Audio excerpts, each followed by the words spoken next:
The thing is, I did not think one photo could end a marriage.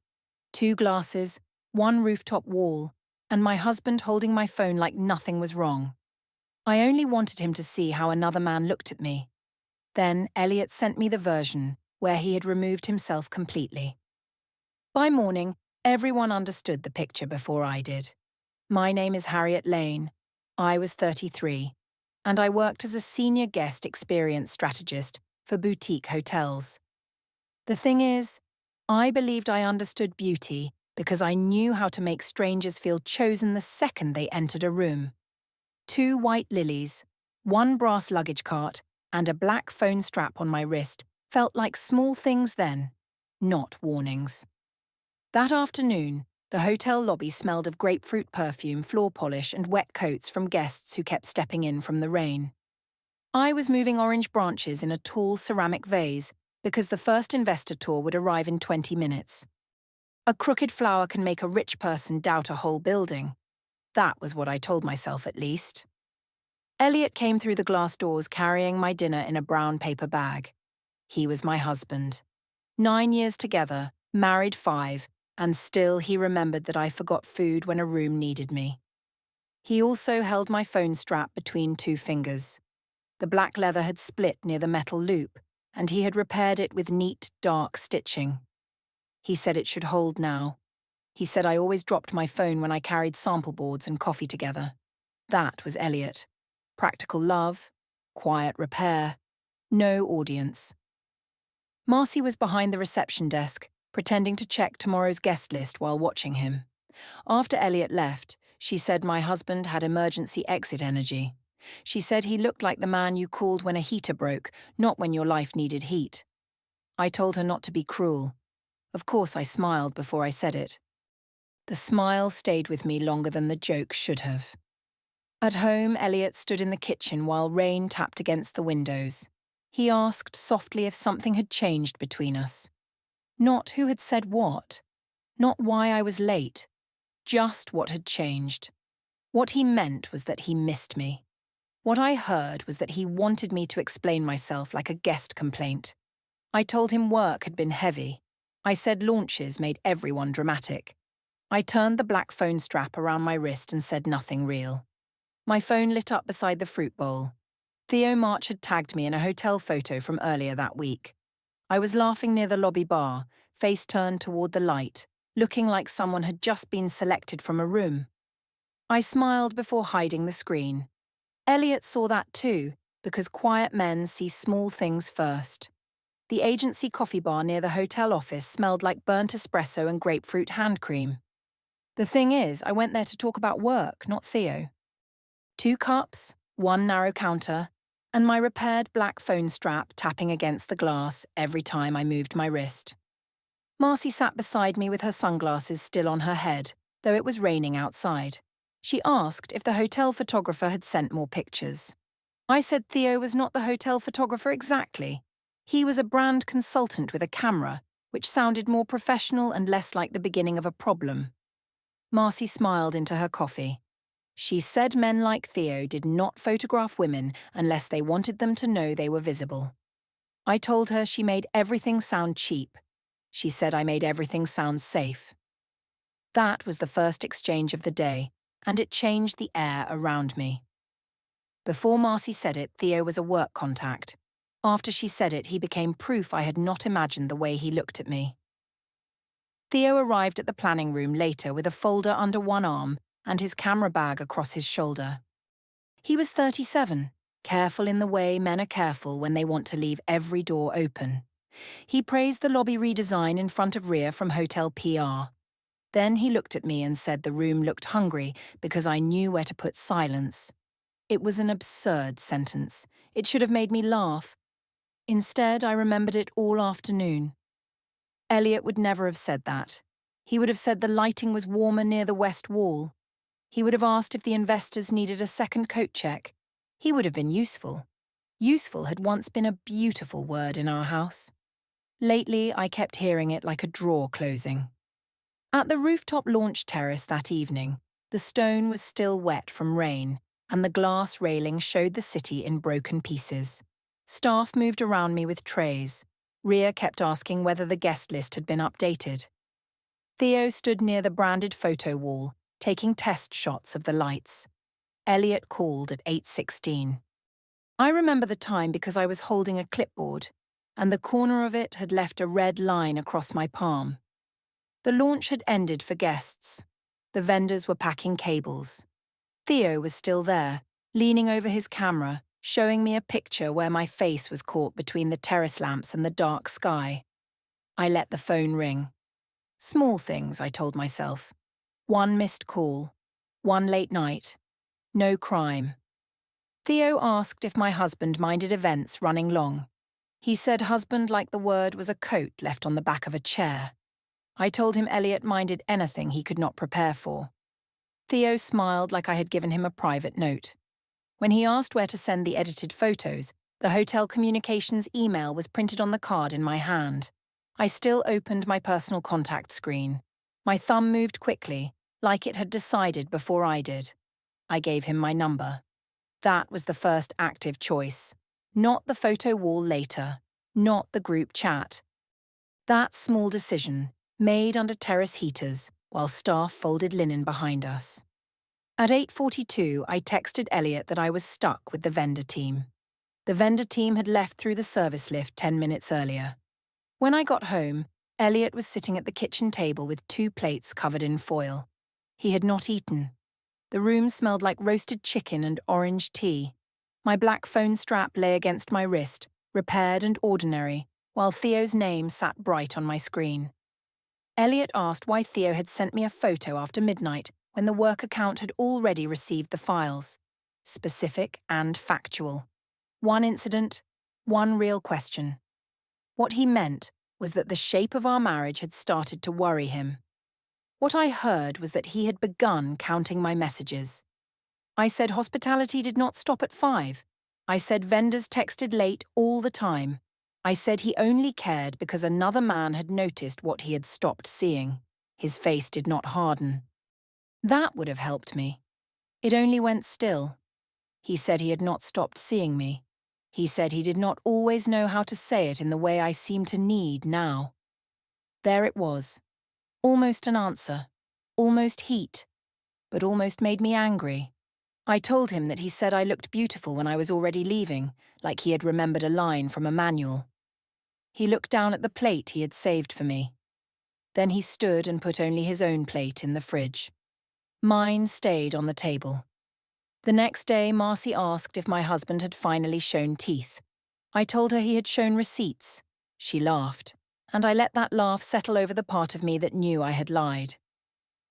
Nora called me that afternoon. She had known me before the hotel lobbies in careful dresses.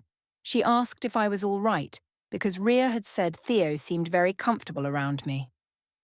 I told Nora people in events were comfortable by profession. She said my voice changed when I defended things I had not been accused of yet. That irritated me enough to end the call quickly. By Friday, Theo was messaging about angles, lighting, and a rooftop industry party on Saturday. Marcy said I should wear the black dress with the open back because Elliot needed to remember other men still knew how to look. I said I was not trying to make him jealous. Of course, I chose the dress. The rooftop industry party was held above a private members' hotel with glass walls and a photo wall covered in silver leaves. The air smelled like wet stone, grapefruit perfume, and champagne that had gone warm in narrow glasses. The thing is, I trusted rooms like that because they had rules I understood. 2 entrance lists, 1 lighting queue, and small things placed exactly where people would want to stand. Elliot came because I asked him, not warmly, not in a way that gave him room to say no. I told him it mattered for work, and that people liked seeing spouses at these events. I said spouses, but I meant proof that I had not done anything wrong. He wore a dark jacket and the watch I had bought him for our 5th anniversary. He looked good. That was the inconvenient part. He looked calm and clean and kind, and several people noticed him before I could decide what to do with that. Vanessa came for half an hour because she knew Ria from another hotel opening. She hugged Elliot first, then me. That was new. Not dramatic. Just a shift of weight. Nora arrived later and stood near the bar, watching the room instead of performing inside it. Marcy was already at my shoulder with a glass in one hand and her phone in the other. Theo stood by the photo wall, letting people come to him. When he saw me, he did not rush over. That was part of how Theo worked. He made waiting feel like selection. He looked at me, smiled, and let me cross the room first. He said the dress understood the lighting. He said it where Marcy could hear and where Elliot was close enough to see the shape of the compliment. I laughed because it was easier than pretending I did not like it. Elliot asked if I wanted water before the speeches. Quiet debrief, no sharpness. He said the terrace was crowded and that I had not eaten since lunch. What he meant was care. What I heard was management. I told him not to hover. My voice stayed light enough for Marcy to smile. That produced the first real consequence of the night. Elliot stepped back. Not far. Just enough that I could later call him distant, and he could later say he had been trying to give me space. Small things become useful when you need a defense. The speeches were short. People praised brand reach, guest loyalty, and the emotional value of designed spaces. I stood beside Theo because Rhea pulled us into a conversation about the new campaign images. Elliot stood near Nora, holding my wrap over one arm because I had handed it to him without thinking. I saw Nora notice that. Theo asked if we should get a shot by the photo wall while the light was still good.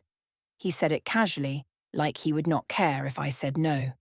That was how men like him kept their hands clean. Marcy leaned close and said the lighting was too good to waste. Then she looked toward Elliot and added that maybe my husband should learn what competition looked like. I told her to stop.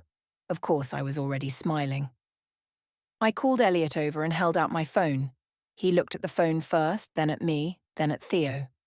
No raised voice. The quiet was the point. He asked if I wanted him to take the picture. I said yes. I said it like the request was normal. I told myself husbands took photos of their wives all the time. Wives stood with colleagues. Wives smiled beside men who understood lighting. One phone, two people, no reason to make the room heavy. Elliot took the phone by the black strap he had fixed. That detail stays. His fingers held the stitched leather for 1 second before he raised the camera. Theo stepped beside me.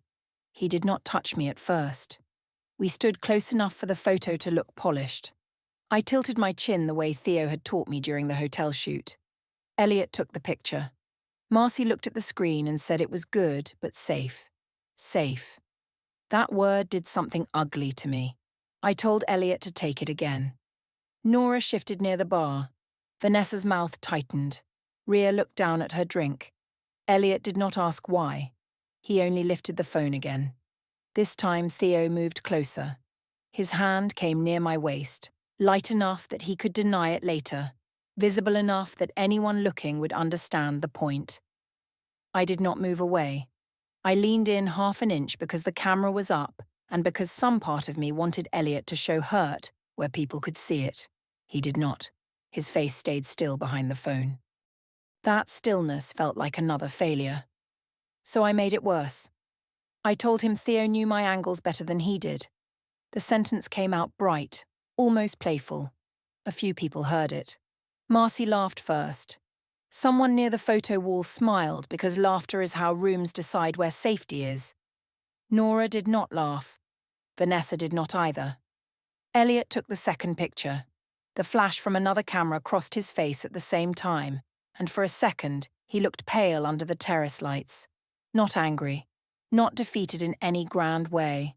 Just tired, like he had carried something farther than he had planned.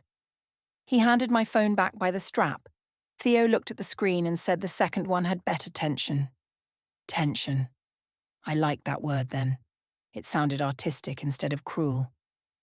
Nora came to me near the elevator landing 10 minutes later. She asked if I understood what that had looked like.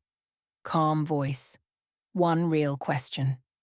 I said people were making work photos strange because Elliot had trained them to pity him. Nora's face changed in a small way. She said Elliot had been holding my purse, my wrap, and my phone while I made him photograph me with another man. What she meant was that I had made him into staff in his own marriage. What I heard was that she had chosen his embarrassment over my loneliness. I told her she had always liked quiet men because they never asked anything hard from her. That ended something. She put her glass down on the nearest table and walked back inside without waiting for the lift. By the time we left, the party had grown hot and bright behind me. People looked and looked away. Vanessa spoke to Elliot near the coat check, not to me. Marcy said everyone was being dramatic. Theo said the room had just been intense. On the ride home, Elliot drove with both hands on the wheel. My phone sat in my lap. I opened the second photo again and again. I looked alive in it. That was what I chose to see. Morning came grey through the bedroom curtains, and the apartment smelled like old rain from our coats by the door. The thing is, I did not wake up thinking the photo would matter after sleep. 2 pillows, 1 phone, and small things from the night before lying around like they had no memory. My phone buzzed at 7:12. Marcy had sent a message in the group chat with one line about iconic energy and attached the photo from the party. Not my original. A cropped version. In it, I stood with Theo near the silver leaves, my face turned toward his. His hand hovered near my waist. The lighting made us look expensive and deliberate. Elliot was not in the image. My purse was not in it. My wrap was not in it. The person holding the phone had vanished. The first reaction was Marcy's laughing face. Then Rhea sent a polite little heart. Someone from the hotel team wrote that the campaign chemistry looked strong. After that, silence came in pieces. I stared at the picture long enough for the screen to dim. Elliot was not in bed. His side was already made. In the kitchen, the black phone strap was on the counter beside his wedding ring. The strap had been removed from my phone. He must have done it carefully because the little metal loop was not bent. 1 strap, 1 ring, no note. I picked up the ring first, then put it down because it was warm from nothing. Elliot came from the hallway wearing the shirt he used for early meetings. He had already showered. His hair was damp. He looked like a man who had moved through the morning without needing to wake anyone. He said he had sent me the photo because I had wanted one where Theo made me look alive. Then he said he had only removed the part of the image I had treated as background, naming the pattern. Not one incident. The accumulation. I told him cropping himself out was manipulative. I said he was trying to make me look cruel in front of people. He said I had done that before he touched the image. He said he had watched me hand him the phone, ask for a second photo, lean toward Theo, and joke that another man knew how to see me. What he meant was that the photo had simply held still what I had already made true. What I heard was that he had built a case. I said he was enjoying being the quiet victim. That changed his face by less than an inch, but it changed the room more than shouting would have. He picked up his coffee cup, then set it in the sink without drinking. Vanessa called before noon. Not me. Elliot. I knew because his phone lit up on the table while he was folding laundry in the hallway. Her name stayed there until he answered from the bedroom with the door almost closed. I stood outside longer than I should have. I heard only small pieces. She asked if he needed somewhere to stay. He said not yet. She asked if I had apologized. He did not answer fast. That silence made me angrier than any answer. When he came out, I said involving his sister was unfair. He said Vanessa had seen the group chat because Rhea forwarded it to ask whether the image was part of the campaign. He said the photo had already left our circle. Small things, I almost said. Then I could not make the sentence work. I went to the bedroom and opened my camera roll. I wanted the original, not the cropped version. I wanted proof that Elliot was making the image worse than the moment had been. The original photo loaded slowly because my phone was low on battery. At first, I saw myself, then Theo, then the silver leaves, then the edge. Elliot was there in the corner of the frame, caught by the photo wall mirror. Not clear, but clear enough. He stood slightly behind us, holding my purse in one hand and my wrap over his arm. The black phone strap crossed his fingers. His face was turned toward me. Not angry. Not even surprised. Emptied out. The room around me went quiet in a practical way. The heater clicked. A car passed outside. Someone upstairs dropped something heavy and then dragged a chair across the floor. I kept looking at the corner of the image. For one slow minute, the whole story tilted. Elliot had not disappeared from my life. He had been there in corners, carrying dinner bags, repaired straps, spare keys, hotel shoes, my phone, my purse, my wrap. He had stood behind the bright parts so often that I had started calling him dull because he was not in the light. I had not asked him to step forward. I had handed him things and then blamed him for having full hands. That door opened. I saw enough of myself to know I should stop. Then I closed the photo. I told myself that if Elliot looked invisible in the picture, he had chosen to live that way. A man could step into the frame if he wanted. A husband could make himself impossible to ignore. I was not responsible for teaching him presence. I went back to the kitchen with my phone in my hand. Elliot was standing by the sink. He looked at the screen, then at my face. He asked if I had seen the original. I said yes. He asked if seeing it changed anything. Soft question, but no softness left around it. I said it changed the fact that he was now using photos to punish me. That was my fake compromise beginning to form. I told him I would delete the group chat version. I told him I would tell people the photo was not what it looked like. I even said I understood why he felt embarrassed, because embarrassed sounded safer than hurt. Weaponized empathy. Neat little phrases. Clean enough to hold. He said I still thought the problem was how the photo looked. Then he walked past me and took his ring from the counter. For 1 second I thought he would put it back on.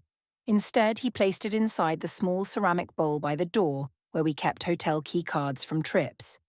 That was the silent decision marker. I told myself he was being theatrical.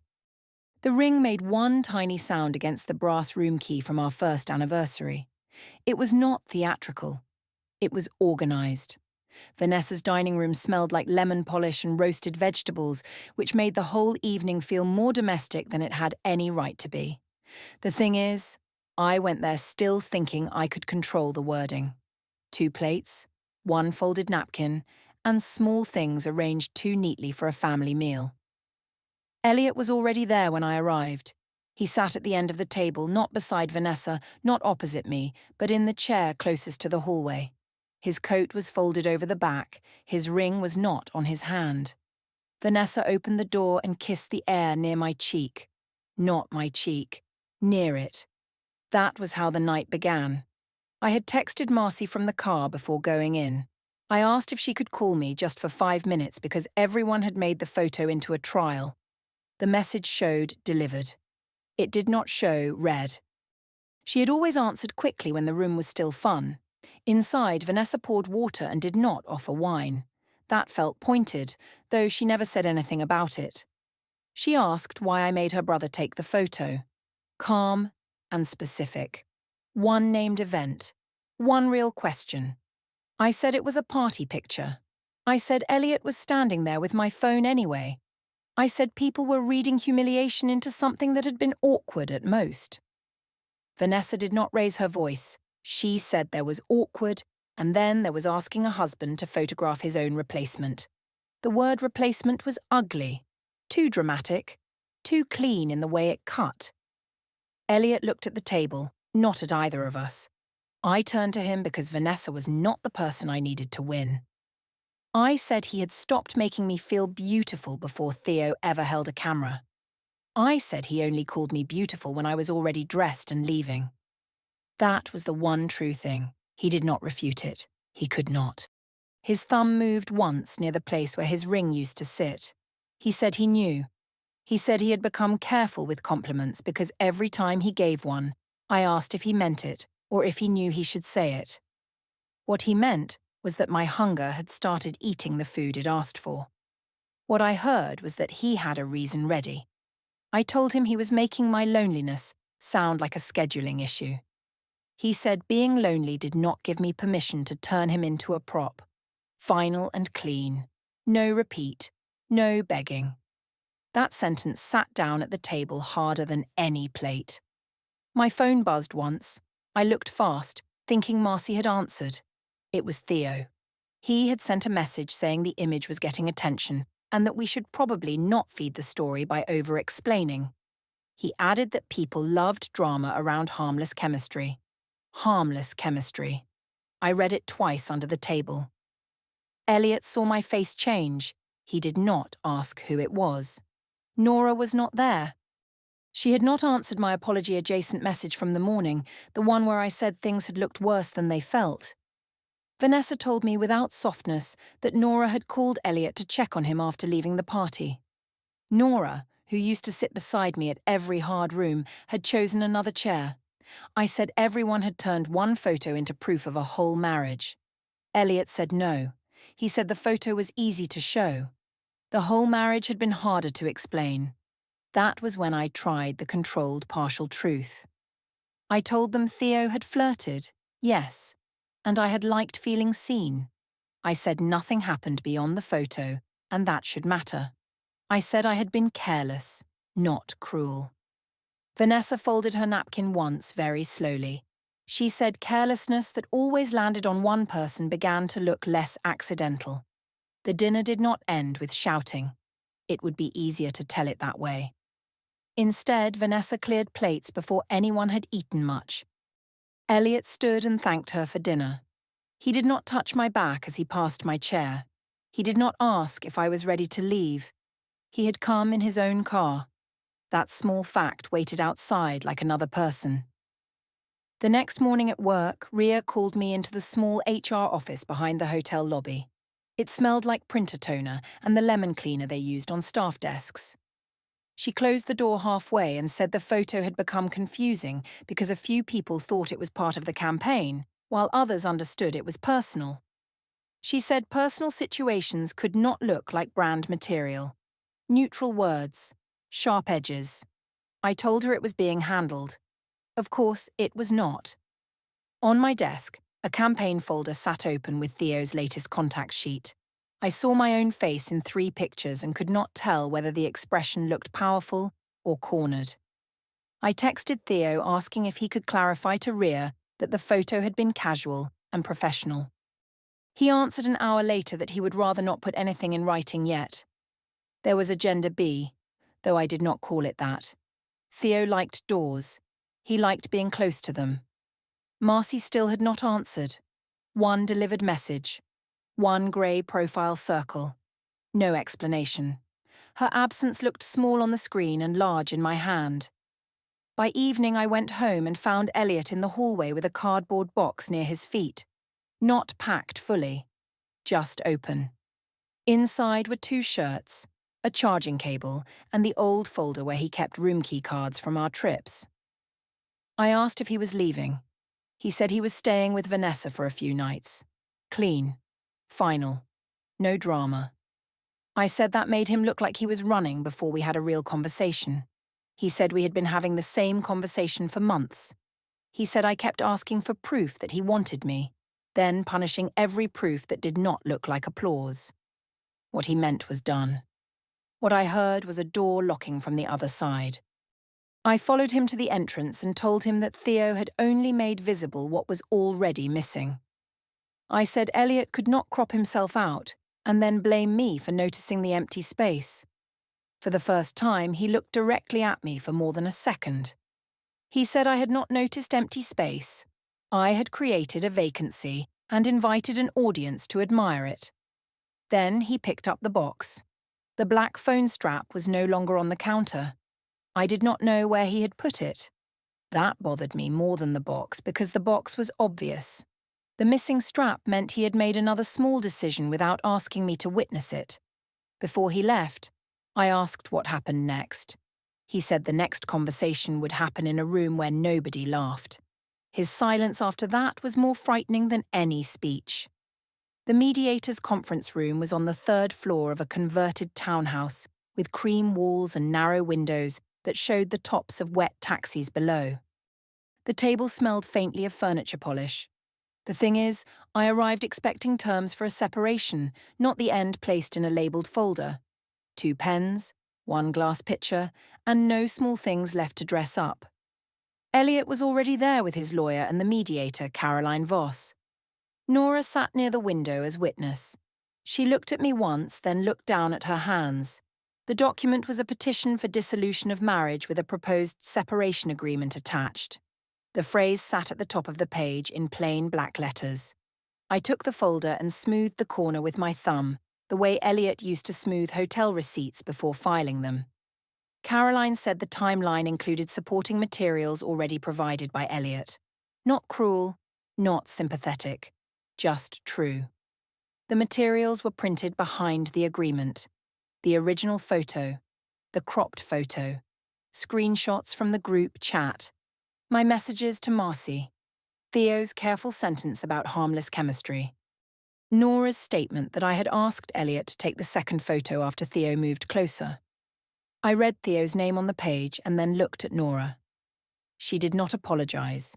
She did not need to. Elliot signed first. His hand was steady. That was the worst part of him by then, and also the part I had once trusted most. Theo sent one message after the meeting started, saying he was sorry things had been misread and that he hoped we could keep future communications strictly professional. I moved into a short-stay hotel room 3 streets from the lobby, where I used to choose flowers for other people's arrivals.